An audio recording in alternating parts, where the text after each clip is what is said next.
5:03, and we continue our coverage of the Israel-Hamas war, starting with a new ceasefire being offered, but so far there's little, if any, support for it. ABC's Andrew Dimbert has the latest.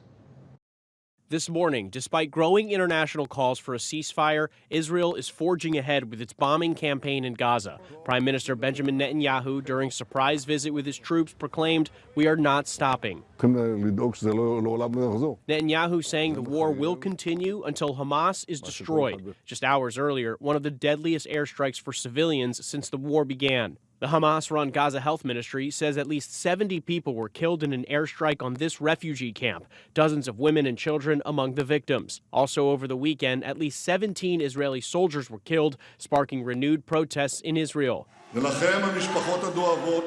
The prime minister was heckled in parliament by families of Israeli hostages held by Hamas. We need someone to tell us what they're going to do. We need everyone to know that Romy and many more hostages are still held in Gaza.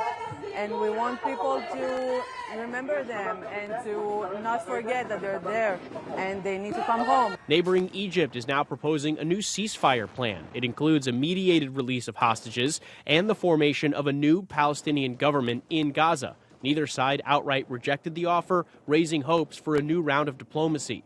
But there's also growing concern about a wider conflict in the region. Iran says a high-ranking Iranian general was killed during an Israeli airstrike in Syria yesterday, an Iranian political group now calling for revenge.